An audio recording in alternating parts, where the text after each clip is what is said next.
warahmatullahi wabarakatuh. Halo teman-teman semuanya, kembali lagi di channel YouTube kami.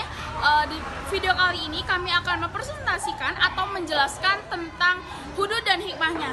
Jadi kalian jangan lupa tonton video setelah ini. Penjelasan hudud dan hikmahnya. Pengertian hudud adalah bentuk jamak dari kata had yang berarti pembatas. Had dapat berarti umum dan khusus. Pengertian had secara umum adalah hukum-hukum syara' yang disyariatkan Allah Subhanahu wa taala bagi hambanya yang berupa ketetapan hukum halal atau haram. Sedangkan pengertian secara khusus, hudud adalah hukum-hukuman tertentu yang ditetapkan oleh syara' sebagai sanksi hukum terhadap perbuatan kejahatan selain pembunuhan dan penganiayaan, seperti hukuman berzina, qadzaf, mencuri, minum-minuman khamr, merampok, dan bughot.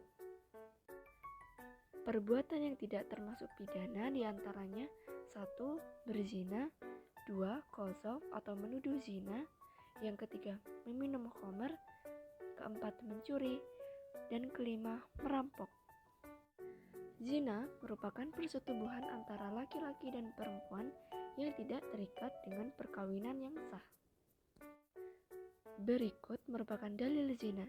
Quran Surah Al-Isra ayat 32 yang berbunyi, "Wala taqrabuz zina innahu kana fahisyah wa sa'a sabila," yang artinya, dan janganlah kamu mendekati zina, itu sungguh perbuatan keji dan suatu jalan yang buruk. Hikmah diharamkannya zina. 1. Memelihara dan menjaga keturunan dengan baik, karena anak hasil perzinaan adalah umumnya kurang terpelihara dan terjaga.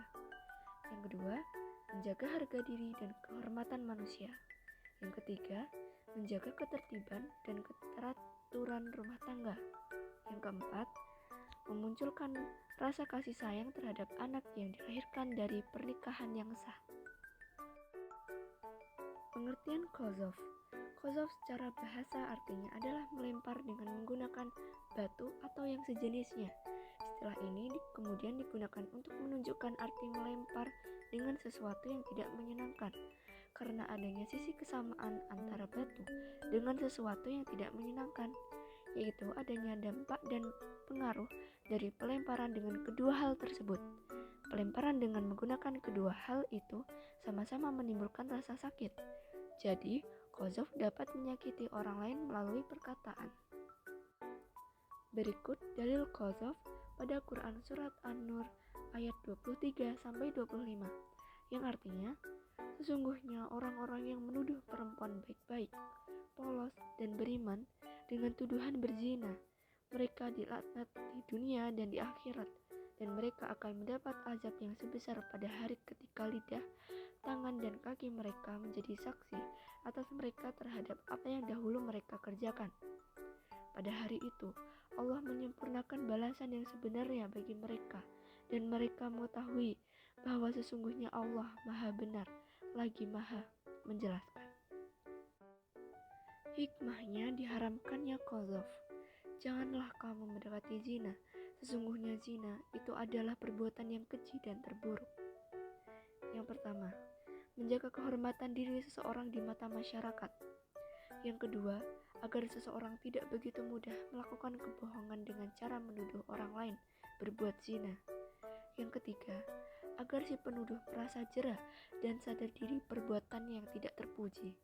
Keempat, menjaga keharmonisan pergaulan antar sesama anggota masyarakat.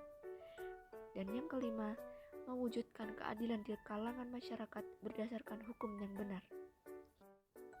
Meminum minuman keras. Secara definisi, bahasa khamr mempunyai arti penutup akal, sedangkan menurut istilah, khamr adalah segala jenis minuman atau selainnya yang memabukkan dan menghilangkan fungsi akal. Berpijak dari definisi di atas, cakupan khamr tidak hanya terkait dengan minuman, akan tetapi segala sesuatu yang dikonsumsi baik makanan atau minuman yang memabukkan dan membuat manusia tidak sadar, seperti ganja, heroin, sabu-sabu, dan sejenisnya. Berikut dalil meminum khamr pada Quran Surat Al-Baqarah ayat 209 yang artinya, pada keduanya terdapat dosa yang besar dan beberapa manfaat bagi manusia, tetapi dosa keduanya lebih besar dari manfaatnya.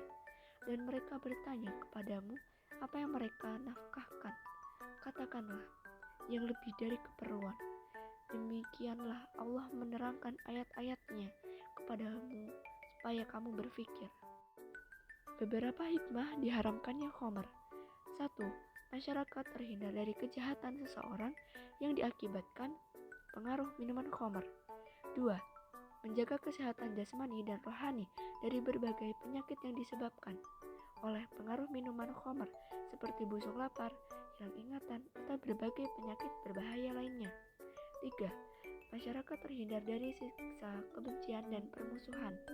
4. Menjaga hati agar tetap bersih, jernih, dan dekat kepada Allah Subhanahu wa Ta'ala, karena khamr akan mengganggu kestabilan jasmani dan rohani. Mencuri. Secara bahasa, mencuri adalah mengambil harta atau selainnya secara sembunyi-sembunyi. Sedangkan menurut istilah syara', mencuri adalah mengambil harta orang lain dari penyimpanannya yang semestinya, secara diam-diam dan sembunyi-sembunyi. Berikut dalil diharamkannya mencuri pada Quran Surat An-Nisa ayat 91, yang artinya, hai orang-orang yang beriman, janganlah kamu saling memakan harta sesamamu dengan jalan yang batil, kecuali dengan jalan perniagaan yang berlaku dengan suka sama suka di antara kamu, dan janganlah kamu membunuh dirimu.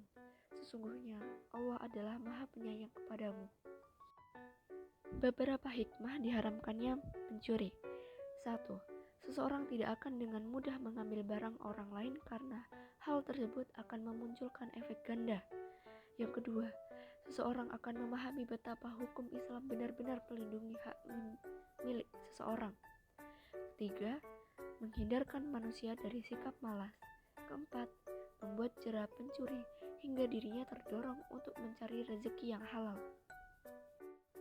Berikut dalil merampok, menyamun, dan merompak pada Quran Surah Al-Hasyr ayat 7 yang artinya, apa saja harta rampasan yang diberikan Allah kepada Rasul-Nya dari harta benda yang berasal dari penduduk kota-kota Makkah adalah untuk Allah, untuk Rasul, kaum kerabat, anak yatim, orang-orang miskin, dan orang-orang yang dalam perjalanan, supaya harta itu jangan beredar di antara orang-orang kaya saja di antara kamu.